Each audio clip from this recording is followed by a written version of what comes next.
Okay, so I'm going to read some of this as well as I can. You'll have to excuse me because it's a little bit of a complicated story. So once upon a time, about 4 years ago actually, there was a woman who couldn't get enough of adventures, specifically travel adventures. It always seemed, and here I need your help, like a good idea at the time. So one day she saw an ad with a small photo group that was going to India for an event called Kumbh Mela. And here's the story about Kumbh Melas. There's a group of naked sadhus. Now, a sadhu is a name for holy man. And they're in Hinduism. And they travel around India in absolute poverty. They have nothing on but a little clothing, and I do mean a little clothing. There's a reason they're called naked sadhus. They have left everything behind. Many of them leave when they're very, very young. Some of them when they're 7 or 8, some of them in their teens. They leave their families. They leave all material things. And actually, they never are supposed to talk about their families again. They never see them again. They take a new name. So they let their hair grow into long, matted dreadlocks. They cover themselves in ash, and they perform feats of strength with their penises. They are highly revered in India, and pilgrims come to see them. What can I tell you? They are highly revered in India, actually, and pilgrims come to see them, study with them, be blessed by them from all over India. Big cities, tiny villages, everywhere. Once every 3 years, they get together and they have a great time. So they are happy to see each other after wandering around by themselves for all these years. They smoke weed. They bless the many pilgrims that come to see them. So this woman saw the pictures of this upcoming 2019 Kumbh Mela and said, "That's for me." I'm sure all of you would say that, right? And come help me. It seemed like a good idea at the time. Okay. So, of course, this turns out to be the largest human gathering in the world. Something like 240 million people come there over a month or two. Yeah, that many. And they stay in tents for days, sometimes even weeks. The festival grounds are huge. 17 square miles with 22,000 toilets, 4,000 tents, thousands of volunteers come, hundreds of sadhus, and millions of pilgrims. So you've probably guessed by now that the person I'm talking about who wanted to visit this scene was no one else but me. So we stayed at a tourist tent camp, number 20 actually, to be exact. There were no motorized vehicles that were allowed on the grounds. So what they would do is take us in a van to the edge of the grounds, and we walked in the heat. It was very hot for an hour to an hour and a half to get into the center there to look at the sadhus and talk to them. So we spent time watching pilgrims bathing in the sacred Ganges River, visiting the sadhus in their tents, and then they would take us back for lunch. So the first picture is of all the pilgrims that are coming. You can see some of them even have packs on. They're going to be camping for days, weeks, whatever. Can this side see it? You can be upstage. Upstage. Yeah. So before we went in the first time, they showed us a map of the grounds, but I mostly ignored it. And other people in my group really took a look at it and got a really good sense of direction, but I didn't. So our leaders were super careful to make sure that that we would be safe and not get lost. So they made us put a location on our phones, so wherever we were, in case we got separated, they knew where we were with our phones. They made us put their phone numbers on our phones. They took our phone numbers and put it on their phones. And, you know, that was pretty cool. I thought that was seemed like a really good idea at the time. So there were 5 days we were there all together. The fourth day was the most auspicious day. Everyone, millions of people come that day because the sadhus are going to be marching down into the Ganges River, and So, of course, we went really early in the morning, and of course I went too because it seemed like a good idea at the time. Okay. So we stood waiting for the sadhus to make their way to the river for this holy dip in the river, and they were pushing around everybody, this huge place. We're all there, and they start pushing us to the sides and pushing us and pushing us. Just didn't think they could push anymore, and they pushed some more. So people were pushing, and we could shoving us, and it was kind of crazy. So there were absolutely huge crowds, and you couldn't move at all. So, okay, I do have a picture, the next picture, to show you what we were looking at.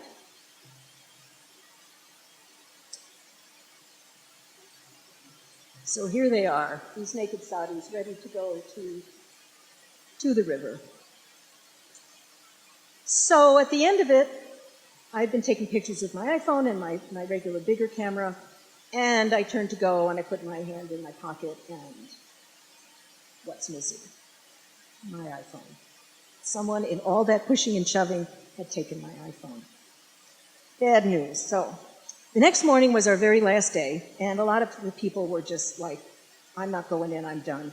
They said, well, anyone that wants to go in, we'll take you in for a few hours in the morning, anybody that wants to. And of course I wanted to go. Right. Seemed like a good idea at the time. So on the way in, it occurred to me that I didn't have a phone, which meant I didn't have their phone number and they didn't have mine. So I'm walking with the tour leader, and I say, you know, and he knew I'd lost my phone had been stolen. I said, you know, we should actually, we didn't get each other's phone numbers. Oh yeah, we really should do that, shouldn't we? Yeah, we really should. But he didn't and I didn't. We just didn't. So we get in, and they give us about 2 hours. Went really early. About 2 hours, just go to the river, take your pictures, enjoy yourself. Now, there's a tree. Remember this tree back there, this big tree over there that we're going to meet at 9:30. That's where we're all going to meet, and we're going to take you back to your tent camp. And anyone that's not there has to find their own way back, okay? You got to be there. Fine, no problem. So off I went to photograph at the river. My picture here. This is the one that was in the amateur show, and it was really worth it. It was so cool. It was just an amazing scene.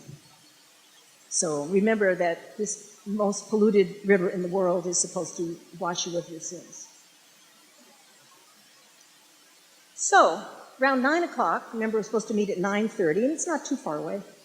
I figured I'd better make my way back to the tree. Give myself plenty of time to get there. 9 o'clock. Seemed like a good idea at the time, right, to leave about then. So I started walking and walking and walking. And nothing really looked very familiar. So I started asking people, what am I going to ask them, actually? Where's the tree? Like, what tree? That didn't make much sense. Not only that, but really people didn't speak English. So finally, after a while, I figured it out. I was walking in the totally opposite direction. Remember, it's 17 square miles. It is huge. I'm like, oh my God.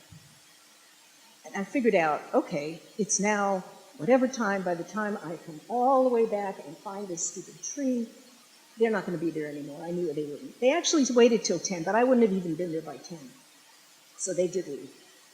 And so I asked people where the sadhus were, and everyone knows the word for sadhus, so they pointed, and I figured that I finally got myself figured out. So I said, well, this is what I really want to do anyway. I actually didn't want to go back at 9:30. I was going to tell them I'm going to stay a little longer.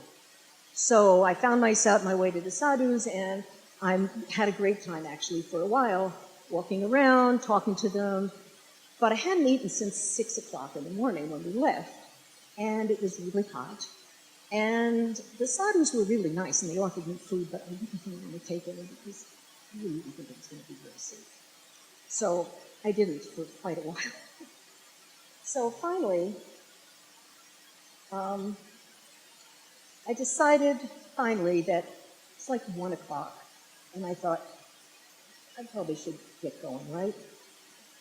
Seemed like a good idea at the time to get going and find my way back. So I was really exhausted, but I did approximately know the right direction, at that point to the road at least, because we'd been to the sadhus 4 days in a row, kind of knew the general direction back. Except that just as I started, a guy comes up to me and he says, "Would you like to go by motorized rickshaw?" Motorized rickshaw. Yes, I was so tired. I hadn't eaten. It was really hot. Now, I kind of wondered, because remember, you're not supposed to have any motorized vehicles on the grounds. But I thought, well, okay, great, where is it? What's around the next corner? So we go around the next corner. No rickshaw. He says, but look over here, take these pictures and take the, so I did. Go around the next corner. Where's the rickshaw? Oh, it's right, just keep going, keep going. Half hour goes by. Half hour. I finally say, I'm not going a step further. Where is this rickshaw? And he says, well, it's coming at 6 o'clock. I'm like, 6 o'clock? This was like 2 or something like that at this point. I'm like, I am not waiting 4 hours for a rickshaw. I'm going home. So I see this bike rickshaw, and I made this guy who did speak some English come over and tell the rickshaw guy, who didn't speak any English, take me to tent number 20. The guy said, okay. Aha, now we're getting somewhere. It seemed like a really good idea at the time. So I get on this bike rickshaw, and we go. Of course, I don't know where he's going. We're like, I have no idea where we are at this point, right? I followed this guy in a different direction. The rickshaw guy, he takes me in another direction, 17 square miles. So finally we get to the edge of the thing, and he stops and he says, basically motions me to get off. And I'm like, this is not the tent camps. And he basically motions, that's as far as I can go. I'm like, what am I going to do? So I get off. This is by one of the rivers. And up a little hill, I see some policemen. So I say, try this. So I go up the hill, and I say, I need to get to tourist camp number 20. How do you get there? Oh, well, go back down the hill to the river, get a boat, go down the river this way. Exactly. So my eyes glaze over, and I'm like, they realized that this was not going to happen, right? So one nice policeman says to me, you know what, get on my motorcycle, I will take you back. Now that really seemed like a good idea at the time. So he starts going around and around, and he gets to, the thing was, he didn't really know how to get there either. And this is a pretty big place, but at least I'm on a motorcycle. So he takes me and he gets to one barricade, and he stops and he asks directions, and they send him another, and he goes to the next place, and there's another barricade, and he takes me to the next place, and we're going, and finally he gets off to ask directions, and he's at number 16. Okay, which way? This way. Goes a little further, stops, where are we now? Now we're at 17. We're getting closer to 20, getting closer. So finally, stops at number 19 to ask the directions again, and suddenly a car screeches to a halt, and it's my tour leader and 2 guys, and they are trying to find me. It is now 4:30. They thought I was going to be back by noon, or at least 1 for lunch, right? And I don't know who was more relieved, if it was the policeman or me or the tour leader at that point. I think the policeman was pretty happy because he was getting rid of this crazy lady after an hour and a half, right? And I was pretty relieved, but I think the person most relieved was the tour leader because he thought he had lost one of his people. Remember, people got separated forever. Turns out that he had just made a report with one police station. He was on his way to the next. And if that didn't work, he was going to take my passport picture and put it on a billboard and say, has anybody seen this woman? So that didn't have to happen. He found me, and I found him. And here's the proof that everything I've told you is true. He snapped a picture of me and my nice policeman.